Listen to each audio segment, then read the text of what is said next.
myroofsavers.com. Join us right here on WRDW for Warren, A Way of Life, every Sunday morning at 11 a.m. Connect with us for a time of worship, prayer, and Bible study with Pastor David McKinley. Trust Chief Meteorologist Riley Hale for your first alert.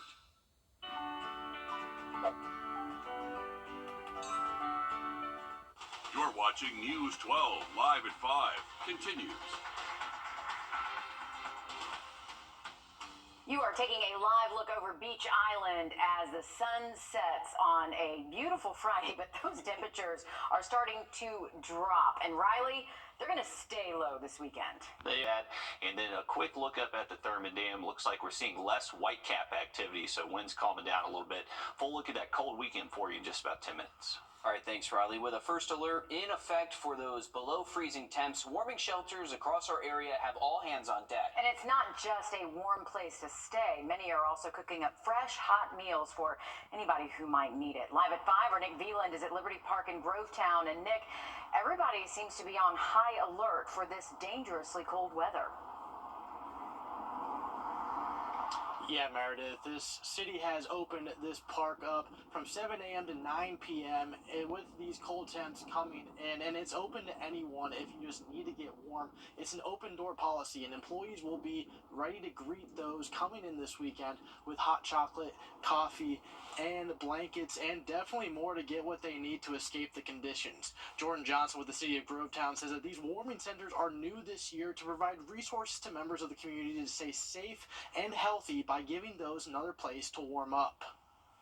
We certainly do have folks that come in and take advantage of it to get out of the cold for a little bit, get a nice hot cup of hot chocolate or hot coffee to keep them warm.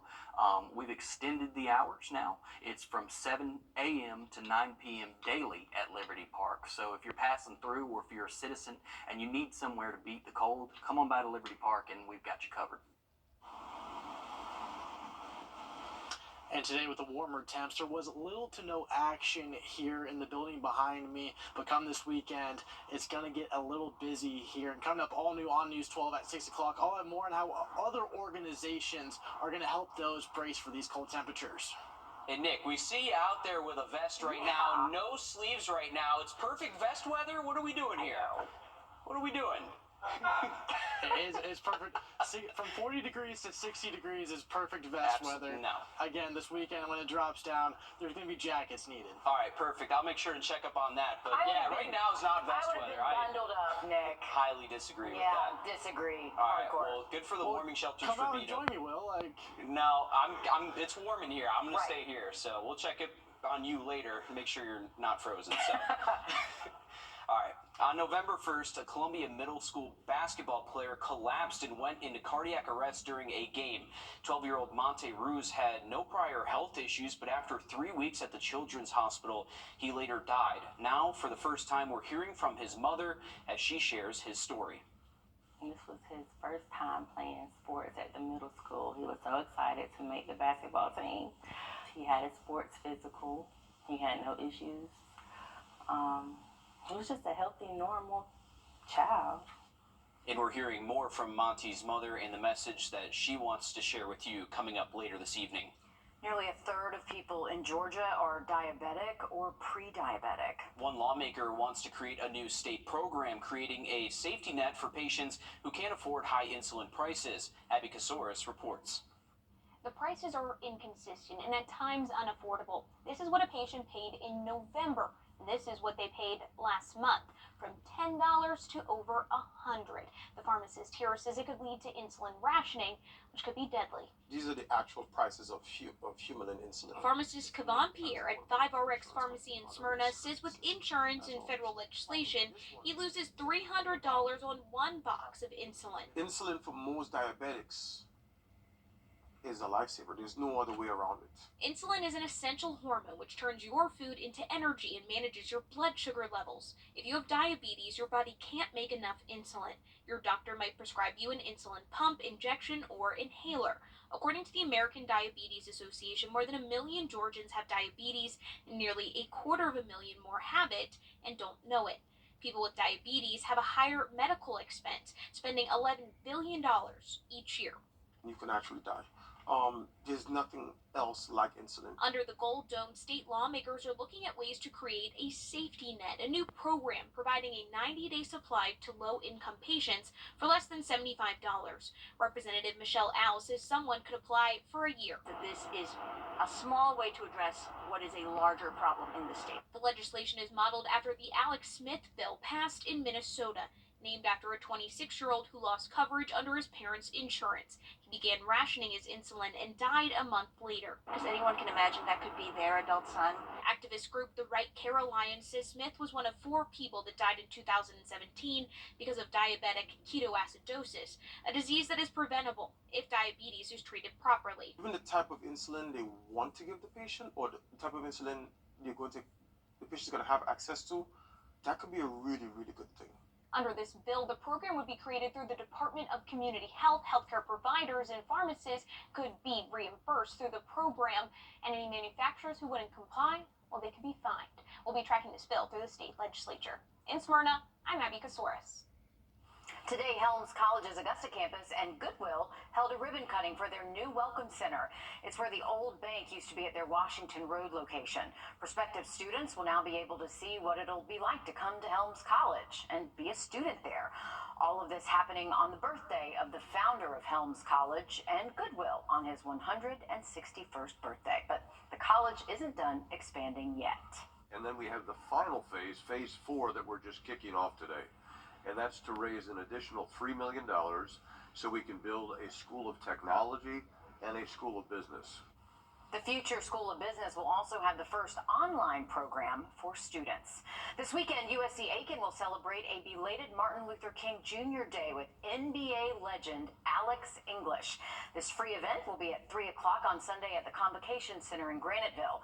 English played for USC before being drafted into the 1976 NBA Draft.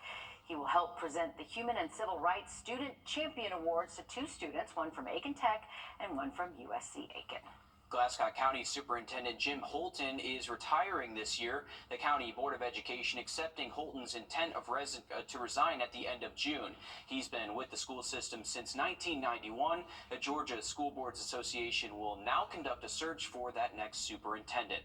Also retiring is longtime Augusta Chief Judge Daniel Craig. He was first appointed in 2008. Today, he announced his intent to retire at the end of this year.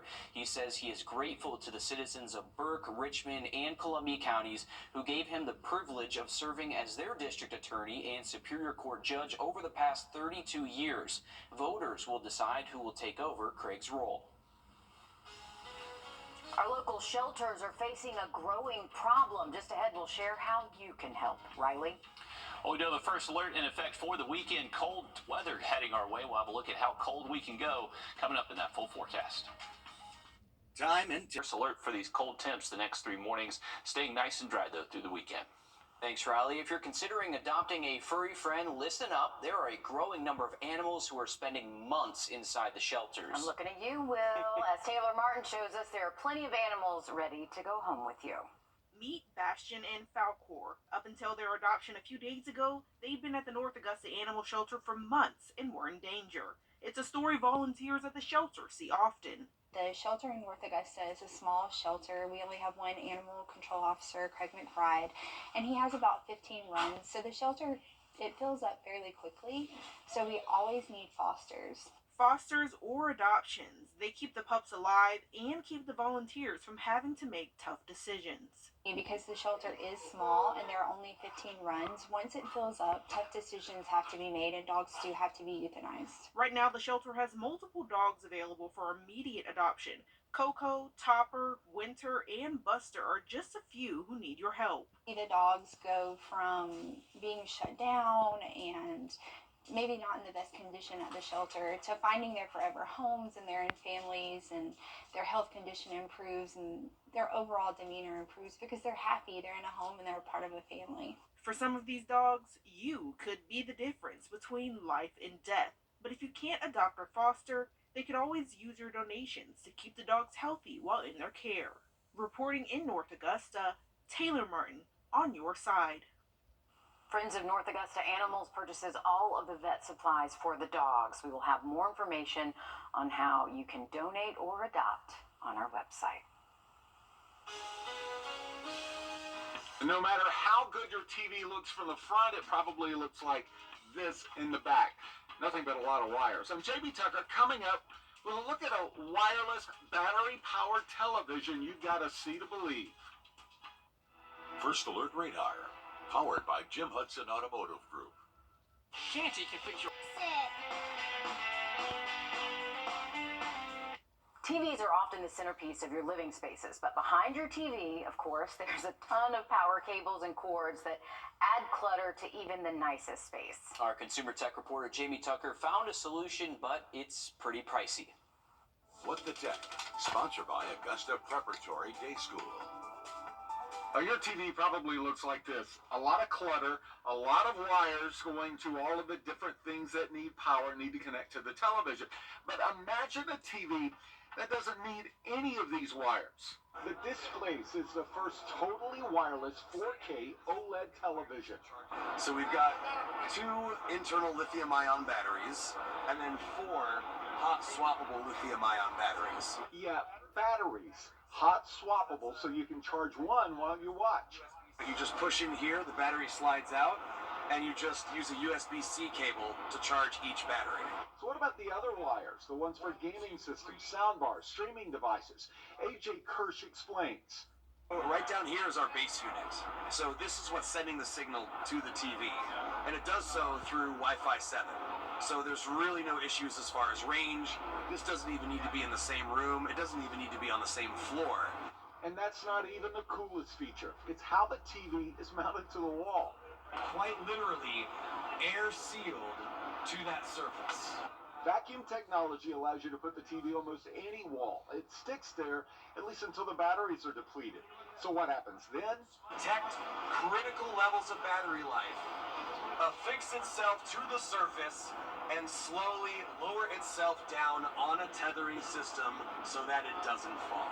So how much to get rid of all these wires? A 55-inch Displace TV starts at $4,000. They're taking orders now. They plan to deliver TVs starting in June or July. That's What the Tech. I'm Jamie Tucker. An interesting idea there, but the TVs also have facial recognition cameras, so if you get up and leave the room during a show or a movie, it will pause automatically and begin playing again when you return. Well, the world of golf is mourning the loss of Masters champion Jack Berg Jr., who died today at the age of 100. News 12 Sports Director Dan Booth joins us now to shine a light on the legacy of a man who impacted the lives of countless golfers around the world. Jack Berg Jr. was the longest living Masters champion and certainly left his mark on the sport of golf. Berg is a member of the World Golf Hall of Fame, a World War II veteran, and was born and raised in Texas. In 1956, Berg won the Green Jacket and the PGA Championship in the same season. Here's an image from the first televised Masters back in 1956, where Bobby Jones was watching Kerry Middlecoff present Berg with the Green Jacket at Augusta National Golf Club. And another from the 1950s as well, with Berg in a bunker at Augusta National playing alongside Arnold Palmer. Pro golfers, including 3-time Masters champion Phil Mickelson, have shared their love and support for Berg and his family on social media.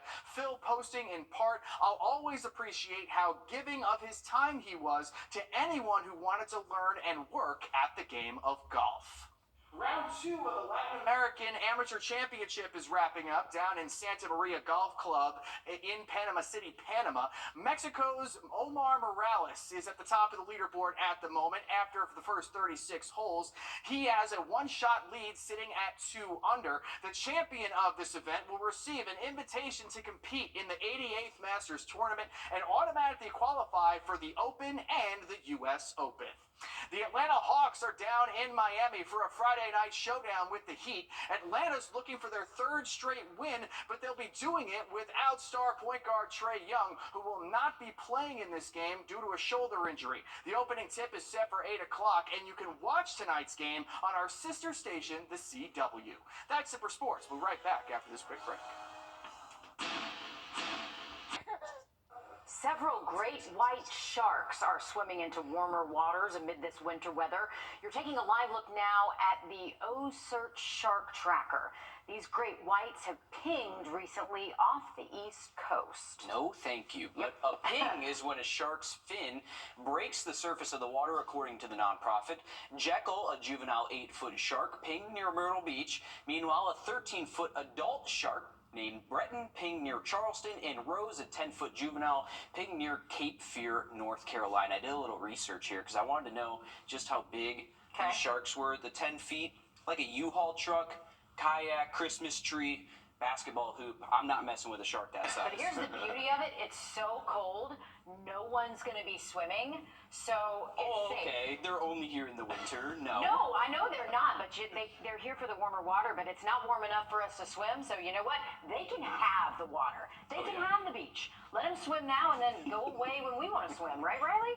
Absolutely, and there's a really cool app. I believe you said O-Search. I think you can search that on the App Store, and you can kind of keep up with where they're pinging off the coast, and really cool to follow. And there's actually an angler that goes and catches these sharks off of Hilton Head. That I follow him as well. He's seen a couple encounters with these. But you can see over downtown Augusta, we're cooling off tonight. It's going to be very cold, lows down into the 20s by daybreak. So make sure you're protecting your pets, and may need to let a faucet drip Saturday night. All right, thanks, Riley. Stick with us. More news, weather, and sports coming up after a short break on News 12 at 6 o'clock.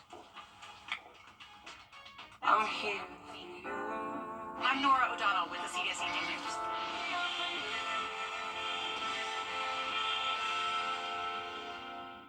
If you've been hurt in a car wreck, what are you waiting for? Call George Sink Injury Lawyers at all nines now. The sooner you call, the sooner they can help. George Sink Injury Lawyers has the experience to help you get your money faster. If you've been hurt in a car wreck, call all nines.